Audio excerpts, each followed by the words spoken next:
What I have for you today is a recap of the PSAC West honors to both of these teams here today. The PSAC has recognized 3 athletes from IUP and 1 from Cal. Starting with IUP wide receiver Dwayne Brown was noted as the offensive athlete of the week after racking up 184 yards and 4 touchdowns against Mercyhurst.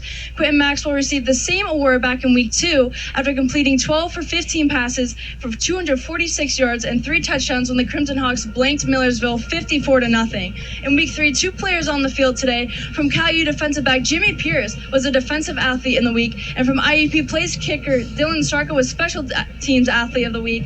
Pierce posted his 2nd career interception return for a touchdown when Cal beat up on Shippensburg 58-7. Starker broke the IUP single game record with 11 extra points in another lopsided contest, with IUP manhandling Lock Haven 77-14.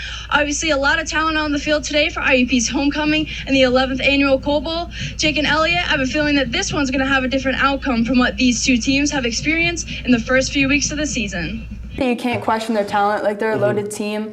I think the problem with the Bengals is their productivity when they need it the most. They always seem to, they're a very good regular season team, but they always seem to choke when they get to the playoffs. You know, they make mistakes. I mean, look at Perfect, for example. So as long as they keep themselves together and keep doing what they're doing, I think that they have the chance. To make the playoffs? Yeah. You guys think they'll top the AFC North? I think they could. I'd give them. They have a really high ceiling, but they also have a really low floor. So it really depends on what they get done throughout the season. And essentially, the Steelers are the Steelers going to catch them? You think? I believe they will. Yeah. Yeah. Maybe. By the way we're looking right now, it's questionable. Yeah. I mean, I guess if Bell comes back, we can see what he does. So that's always an option. Talking about the rivalry between IUP and Slippery Rock, IUP has yet to lose to Slippery Rock since 2011. The last time that these 2 teams saw each other was January 8th, where IUP won 81-39, IUP's largest victory margin against SRU. They are currently on a 19-game win streak against Slippery Rock, looking to make that 20 tonight. Now over to Chucky Humphreys, IUP basketball star, who's going to be talking about Slippery Rock's defense. Hi guys, I'm Kaylee Wenderoth. I'm in here with Blaze Pagini from IUP Field Hockey. She had a career afternoon against Slippery Rock with 4 goals, leading to the 5-1 victory. So tell us what that feeling was like. It was the best feeling ever because all of our hard work has been paying off, and everyone was doing their jobs on the field, which ultimately made us so successful. One of the challenges that these 2 teams face today is they really don't know much about each other. The Rams and the Hawks last met in 2015 and postseason.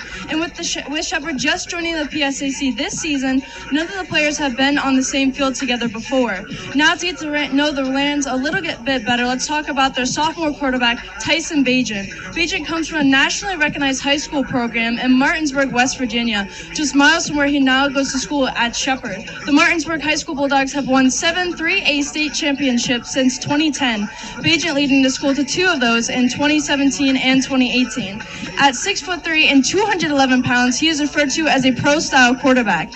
He has had a record-breaking career here at Shepherd and in the MEC, throwing for 7 touchdowns in 1 game, and is ranked in the top 11 of 8 NCAA Division II statistical categories. He was also one of 10 candidates for the D2 Player of the Year in 2018. IUP faces a tougher opponent today than they have throughout their regular season.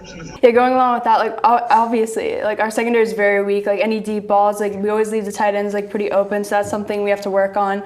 We also choosing not to blitz Flacco, so he had a lot of time in the pocket, which was really bad, and we only sacked him twice. That was also something that we need to work on.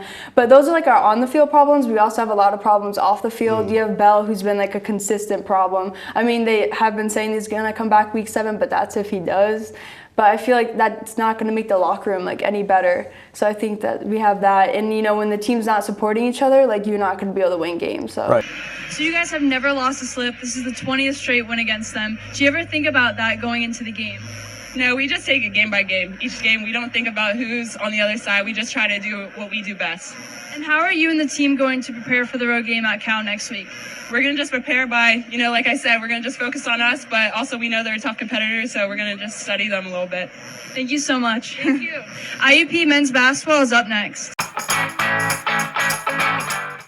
Hi guys, I'm Kaylee Wenderoth, and I'm here with Dwayne and Javon from IUP football.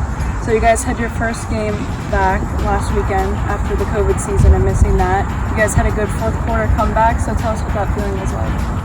It was good to be back after a while, being out because of COVID. just being able to be out here on the field, see the fans. It was just a good atmosphere to be back in. It's like he said, great atmosphere. You know, it was very surreal, and it was great to be back. Hi, I'm here with JoJo Gauze, our player of the game. You've made multiple clutch receptions. You've made 6 catches with at least 129 yards. With the way that this game was going in the first half, what did you guys do differently coming back to secure the win? For us, we did what we did. In the first half, we had a lot of penalties and drop passes and things that we can control. So the second half, we did what we had to do and didn't allow that to affect us as much as it did in the first half. And that's how we overcame in the second half. So you guys are 5-0 and it's your senior year. How are you feeling? Feeling excited. It didn't hit me yet, but I'm excited. I'm just ready to play the next game now. Y'all still be right next week. They're a good team. I'm just ready to play them now. Thank you so much for your time and congratulations on the win. Yeah, I think with Josh Rosen, he got thrown into a tough situation in one of the toughest divisions in the league. I know they wanted to kind of have him behind like Sam Bradford for at least a season, but that didn't work out. So I think as long as he gets that experience, he definitely can lead the team in the future. Last matchup with UPJ was a close game between the two teams, and IUP pulled it through in the end, winning 58-53. Natalie Myers had a big game against UPJ in January with a season high in rebounds with 14 and scoring 18 points. Good afternoon, everyone. We are just about to kick off the second half of our Coal Bowl game. I'm joined by senior quarterback Quentin Maxwell. This has been a tough game compared to what you guys are used to. How are you guys staying motivated to ensure a comeback in the second half? Well, I mean, we didn't play our best football in the first half. We understand that. We're down 3 points. So, I mean, it's a good football team we're playing over there. And we kind of shot ourselves in the foot. Some penalties, some drops.